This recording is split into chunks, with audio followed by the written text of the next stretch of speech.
There's similarities in terms of the fact that there's certain ways that you have to play to the camera, but I think there's also kind of, just as a function of the fact that there's big cultural differences in general between the West and the East.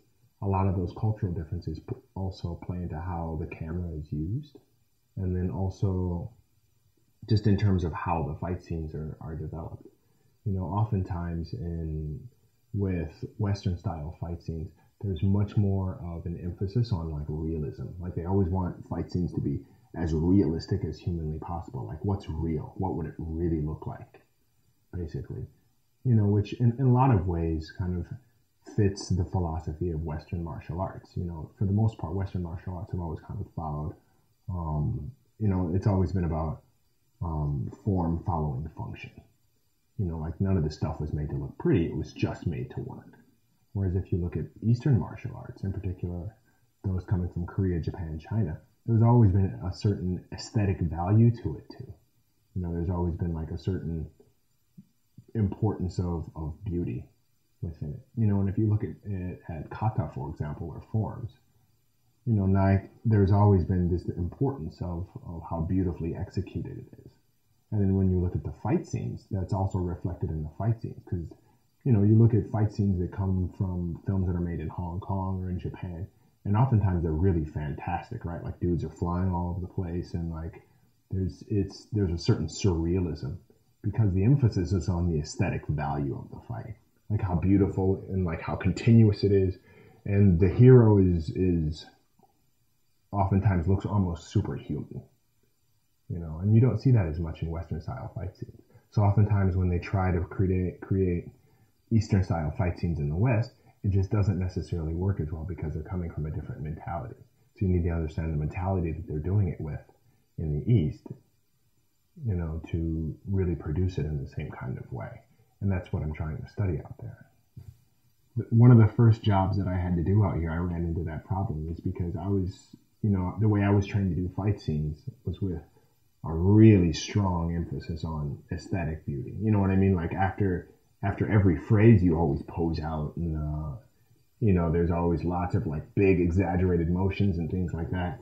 And then the first time I had to work with the director here, all he kept saying was smaller, don't move so much. You don't have to make it so big, and I was actually training some of the actors as well. And I had to kind of train them and then untrain them because he didn't like the way any of them moved after I trained them because that wasn't what he was going for. And that's when I really became conscious of just how big of a difference there is.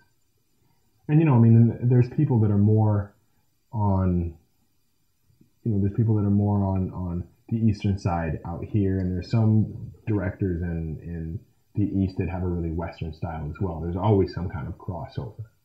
But in general, I think there's just a general philosophical difference from what I've seen. But for the most part, fight choreography in the way that it's done in East Asia, it's still not necessarily well known in the States, mainly because of the language barrier.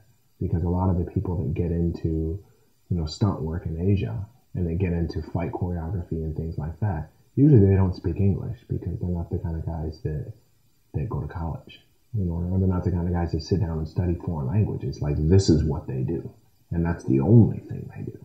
So if you want to learn that, you have to be able to communicate with them in their language. In the West, stunt fighting is just a part of stunts in general. Like you have a stunt guy, and then that stunt guy has his specialization. Oftentimes, martial artists specialize in stunt fighting, but stunt fighting is just considered a part of stunts. Whereas, in Asia, or at least in Japan, and most likely Hong Kong and Korea as well, stunt fighting is just referred to as action, and then action is a separate thing from stunts. So there's a lot of people who only do action, and they don't touch stunts at all. And, like at least in Japan, there's just tons and tons and tons and tons of action teams of people, who get together 2 or 3 times a week, and all they do is just fight choreography, for maybe 2 or 3 hours a day, 3 times a week, is they just practice fight choreography. And they're specialists just in that. And, some of them won't add any training whatsoever in any other kinds of stunts. And that's really common out there. Whereas here, like, you wouldn't necessarily see that. And I'm on one of these teams, and I train the same way. I spend about 4 hours a week training for fight choreography aside from my normal martial arts training. You know, there's tricking teams. You know, you have like XMA teams, right? And in general, I think XMA guys make great stunt guys, except for the fact that there's still, even if you have those performance skills, you still have to learn how to do it for a camera, because doing it for the camera is different. You know, the way you throw a kick, if there's a camera involved, then you have to think about where the camera is. And, you know, if you're doing it against someone else, then you have to think about where you are, where the other person is, and where the camera is. Because from one angle, the kick might just look beautiful and it might completely sell. If you change the camera's angle just a little bit, it's not going to sell. So you always have to be kind of conscious and aware of that. So there's XMA teams, which would be great, but even so, they'd still have to learn how to move for the camera because it's different. And then you have stunt teams, but there aren't teams of people who get together just to do fight choreography for film like there are in Asia. It just kind of doesn't exist out here. When I first got to Japan, well, it's a long story, but basically when I first got to Japan, I started off doing security work for visiting Hollywood or Korean celebrities, just because I also speak Korean.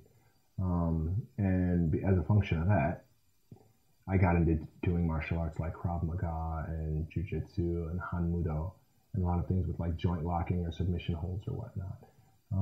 But then aside from that, I also wanted to get into entertainment, just simply because a lot of people said I would be good at it. So then I went into an agency and I registered, and then they happened to be casting for martial arts extras for a Godzilla movie. So then I got into Godzilla Final Wars as a martial arts extra. And then while I was on set, I noticed all these different people walking around with, you know, such and such action club or such and such action team, like on the back of their jackets. So I asked one of the stunt guys, I was like, what's an action team? And they said, well, you have an action director who comes just to direct the fight sequences, and then he comes with his own team of guys that he brings, and then they do all the fight scenes. And then I was like, well, okay, well, how do you get onto one? And then he said, I'll introduce you. And then he introduced me to an action director by the name of Yuji Shimomura, who at the time was just kind of up and coming, and who now is one of the biggest in Japan. So I've been blessed in that I've kind of known him for a large part of his career, and I've gotten to work with him throughout a lot of it. Basically, he introduced me, that stunt guy introduced me to Shimomura-san, and then I showed him kind of what I can do, and he said, well, why don't you come and train with me and my guys? So then I came and then I started training with him, and when I first started training, like, I didn't speak a word of Japanese at that point, so all I could do was just kind of watch and follow along. But then eventually, just because I was training with him all the time, step by step, I was able to actually learn the language largely through these guys. And then eventually, I was able to kind of turn it into a career. And then once it got to a point that I was doing it regularly, there were still a lot of holes in my knowledge just because I was learning in a foreign language that I only understood like maybe 30-40% of what they were saying, if that, especially because there's so much technical jargon that goes into this type of thing. So that's when I started going back and forth to the States so I could train in the States too, so that I could kind of fill in the holes of what I was missing because of the language barrier out here. I could train in my own language in the States. I'd come back to train on any kind of stunt fighting or stage combat training was the closest thing I could find. It was like how combat was portrayed for theater and for film in the States, just stage combat, basically. So, the organizations like the Society of American Fight Directors, or the one that I mentioned before, MACE, Movement and Combat Education, or I also studied at the United Stuntmen's Association's International Stunt School. Anything I could find, in any way that I could find to train, I would just train in whatever I could find, basically. But then as I was doing that, that's when I kind of started noticing how differently things were done there and here.